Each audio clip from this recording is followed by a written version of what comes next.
Ya, akan ada.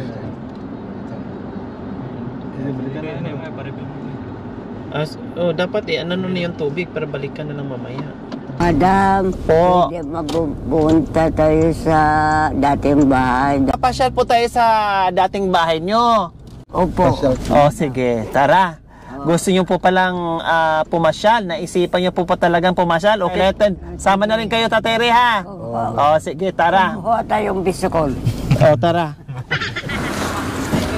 So ayan po mga kabayan, galing kami sa bayan, no, at nasilip ni Lola yung dinaanan namin at naalala niya itong dati nilang tirahan at nag-aya, no, na kung pwede ay papasyal. So siguro naalala lang niya at na-miss niya yung kanyang dating tirahan, kaya ito pinagbigyan natin si Lola Elena para pumasyal sa dati niyang tinitirahan.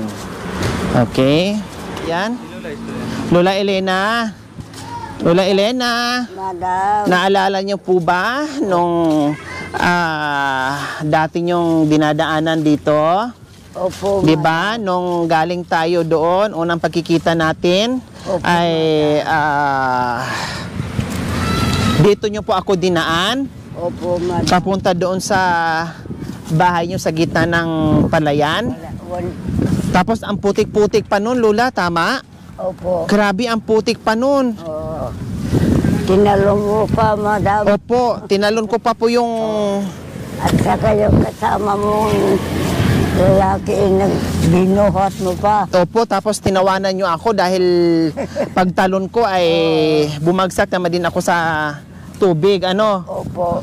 Pero kayo talagang kayang-kaya nyo, ayaw nyo magpahawak sa akin kasi sabi nyo sa akin, malakas ako, kayang-kaya ko yan. Opo. So ngayon, babalikan natin, no? Dahil kahilingan nyo ay makita nyo muli yung dati yung tirahan. Kaya ito, punta tayo ulit, kumustahin natin yung bahay nyo. Opo. Naku, saan na tayo dadaan? Nagparepon, madam. Ha? Nagparepon. Ito ng kuwan kaya mo. So hindi na masyadong malalim. Okay, doon na lang po banda, Tatay Ray. Dati mga kabayan, talagang nakita nyo naman, no, ay halos hindi ka makikita. Pag ngayon, wala nang palay dahil hina-harvest na nila. Ayan, yung kabilang side na lang. Ito yung... Pwede po dyan? Oo, madam.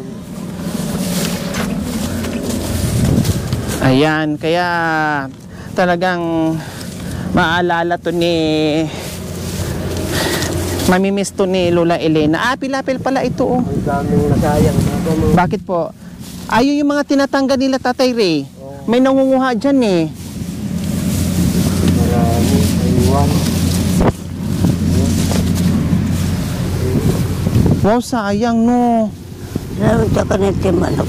Bigas din yan. Kaya pala yung iba mga kabayan, no, pumupunta sila dito, tapos kinukuha nila yung mga naiiwan. Daming naiwan.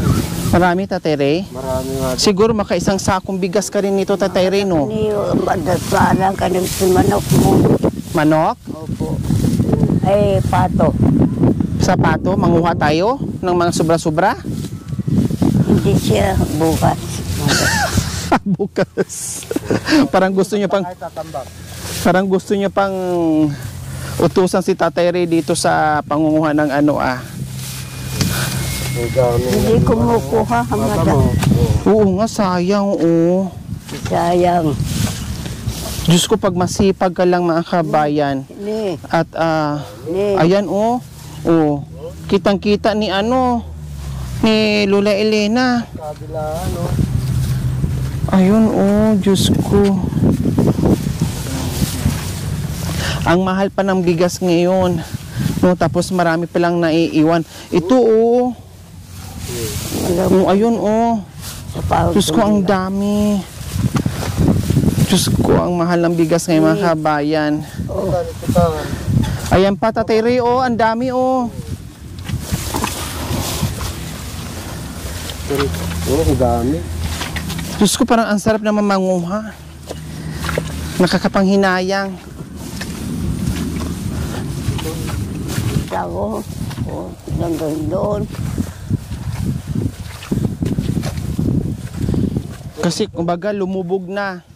Mahirap po pala ang daan dito mga kabayan pag oras ng ating harvest. Kasi yung pilapil, pag nadaanan ng harvester mga kabayan, magpuputik na. Matatanggal na yung pilapil. Kaya doble pahirap po pala sa kanila ni Lola Elena at Tatay Ray pag ganitong season. Yan, ganun pa rin ang bahay. No, so ayan po mga kabayan, kahilingan ni Lola. Oh, kaya napadpad kami dito. Nandiyan pa rin po yung ibang mga gamit. Ano po yan?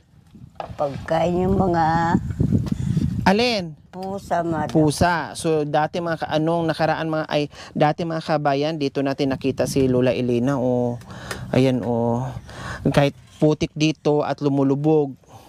Opo. No, dahil baha dito sa kusina niya, pero talagang pumupunta siya diyan, nagpaparingas, mag-init ng tubig, no, kasi si Tatay Ray na ang nagsasay at nagluluto ng ulam. So ayan pa rin po, sabog-sabog na dito. Siyempre, lalong sabog na dito dahil wala ng tao, dahil nandoon na sila at si Tatay Ray hindi na rin dito nagtatrabaho. Malaking pahinga din yun ni Tatay Ray, no. Tignan ko yung mga halaman na gamot. Po? Gamot. Ano, titingnan nyo? Yung Titingnan nyo po yung... ko yung kusay. Yung mga gamot, mga herbal. Oh, sige. Sige, tingnan nyo po dyan. Kaya pala nagyaya siguro dito si Lola Elena kasi titingnan niya yung mga pananim niyang herbal dyan. Mga gamot daw. Titingnan po niya. Lahat ko. Baka tumanda ko nini. Dadi may sakit binuhat. Gamot saan po yan, Lola Elena? Oo. Oregano. Ay, may oregano po, oh. Oo, binuhat yung isa. Ha? Nawala yung isa. Kasi naalala niyo po mga kabayan, nung nilinisan ko po yung bahay yung higaan ni Lola Elena, may mga herbal siya kasi ginagawa niya ay parang tinatapal niya pag meron siyang naramdaman sa katawan niya. Kaya ito siguro isa sa gusto niyang pumunta dito para bumisita. At ito nga, pwedeng ilipat doon, Tatay Ray, ano? Oo, madam, pero ako na lang ang magbubuhat, madam, at pati ito, madam, gamot. Ano po yan? Gamutin. Oo, madam, pulang luya. Ayun, ano po yung paragis yun po Yung kwan ito, madam, yung... Kusay. Pusa, yun yung sinasabi na paragis po yan. Oo, parang bawang. Opo, paragis. Nilalaga, iniinom. Opo. Tapos oregano. Tapos yung parang Tatay Ray, ito parang Sa kwan, saging. pakukulan din ito, madam.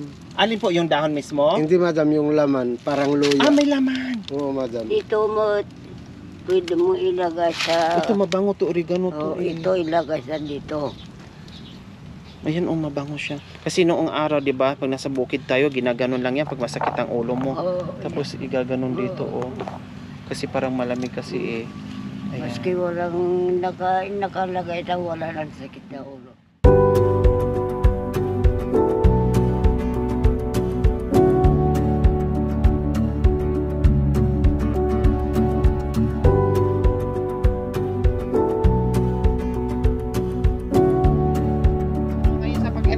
Ano ngayon sa pakiramdam yung na nandito na kayo sa dati yung tinatirahan? Ha? Anong nararamdaman nyo na binisita nyo yun? Disimper yung madam. Po? Disim pareho daw, madam. Comic to si Lola. Disimparehos lang, madam. Ha? Anong naramdaman nyo? Masaya ba kayo na nadalaw nyo muli yung dati yung tirahan? Hindi madam, mas masaya ako doon. Dito hindi. Yun lang ko sa madaan, kumuha ko ng Gamot. gamot. Opo. Tapos, anong naalala nyo po dito sa bahay kubo nyo? Anong naalala nyo dito dati? Maganda rin kasi andyan pa yung mga gamot ko. Hindi pa yung lang isang lata, yan nalawa ko. Bubuhatin. Dadalhin doon Binuhat yung mga tao. Kinuha. Yung ibang mga gamot nyo na herbal dyan. Dati, dito nangyayari sa inyo Ulan, sakit na po, sakit sa ulo. Bakit po sumasakit ang ulo nyo pag umuulan? Malamig dito, madam. Tapos ano pa po? Sa mahangin. Ano pa po? Mahirap tubig, yun. Malakas ng tubig dito. Bumabaha. Opo, Yun yung naalala nyo dito. opo. At saka yung buka. Yung, Bu yung bubong, tumutulo. Opo. At saka lahat dito. Mga basa yung damit, ano? Opo, Oo. lahat. Sobrang hirap, kumbaga. Ngayon, yung bago nyo, nahirapan pa rin kayo sa bago nyong tirahan? Hindi, madam. Hindi na po? Opo. Masaya kami, madam. Bakit nasabi nyo mas masaya doon kaysa sa dito? Bakit mas masaya kayo doon at malungkot kayo dito? Bakit po? Kasi andyan lahat yung binigay mo, madam. Wow. Tapos ng bahay namin. At saka binibigay mo andun lahat. Yun, mabasag mo kami, andun lahat. Yung usaran sa paglaba, yung gamiton mo sa pagluto, andun lahat, madam. Kompleto na kumbaga lahat ng pangangailangan nyo. Kaya nasabi nyo mas masaya po kayo doon sa bago nyong tirahin kaysa sa dito. Opo, dito wala, madam. Hindi lang kayo ang masaya ni Tatay Ray, pati kami, pati yung buong team, yung mga sponsors natin, yung mga manunood natin, no, masayang-masaya sila kasi iba na yung buhay nyo ngayon. Opo. Guminhawa na. Opo. Oh. May bahay kayo lahat, andun lahat. Wala akong masasabi, madam. Oh. Kanina, pagbaba natin sa sasakyan, pag kumanta kayo ng maalaala mo kaya, bakit po? Alaala mo kaya. Paano po ang kanta nyo kanina? Go. Alaala mo kaya pagsumpa mo sa akin ang pag-ibig ko sa'yo. Ano na sa pangawan? So yun yung kinanta niya, yun yung kinanta niya kanina, pagbaba niya ng sasakyan. No, siguro maalaala dahil maalaala yung kahapon na nandito.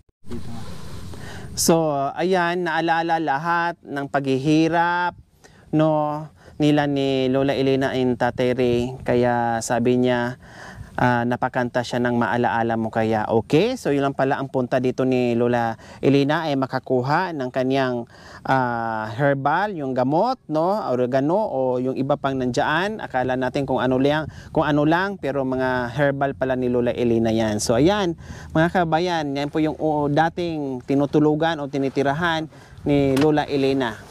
So ayan po mga kabayan, kung nakita nyo po, yan po mismo, dyan po natutulog si Lola Elena and Tatay Ray. Mga basa po yung mga kabayan pag tuwing umuulan dahil tagos talaga dyan, no? Dahil butas-butas yung bubong mga kabayan. Kaya nakita nyo sa first nating episode na nakapayong sila na natutulog. So yan po yung sinasabi, ito ni Tukoy, ni Lola Elena, na maalaala mo kaya lahat ng paghihirap talagang maalala, magpa-flashback yan sa isipan ni Lola Elena. So okay na po kayo, Lola Elena, na nabisita natin yung bahay kubo nyo dito. Opo, salamat, madam. Dalite, tulog niya kanya po, madam. Kan nagkamauti, pinagbiag mga na sa adamada. Diyos ko, salakan na kami po, di na kami baybayan, Diyos ko. Kanaw kami po, tinawayway, nga pinagbiag may palang, Diyos ko. Damihan, Diyos ko. Oh. So lahat mga kabayan, wala, pati yung suot nila ni Lola Elena kaya nagkasakit siya, no, dahil basa talaga. Dahil siyempre yung mga hinihigaan nila basa, yung inuupuan basa, yung kumot basa, lahat basa, kaya nagkakasakit. Ano pong hinahanap niyo po? Ay, yung tungkod nyo. Bye-bye po. Bye-bye po. O sige na po, pasok na po kayo doon sa loob. Ay, pasok ako.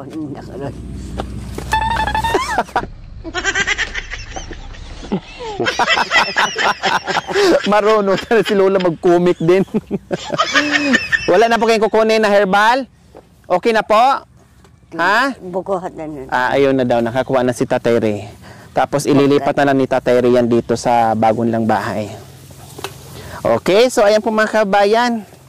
Galing Napagbigyan natin sa kahilingan ni Lola Elina na pumunta dito. Bakit gustong-gusto niyo po bang pumunta dito, Lola Elina? sa ospital yung mga gamot. Ha? Galing sa ospital. Tanim. Yung mga tanim? Oo. Binigyan po kayo? Opo. Ang bait naman ng doktor, binigyan kayo ng mga herbal. Tanim doon. Opo, nanghingi po kayo? Or binigyan po talaga kayo? O binigyan na. Binigyan Ganito po yung paghihirap ni Lola Elina at Tatay Ray sa gitna ng palayan na dinadaanan itong pilapil. Di ba? Diyos ko. Ayun na po. Natapos din ang kanilang paghihirap. Huwag na po kayo ditong bumalik, Lola Elina, ha? Ay, ngayon lang.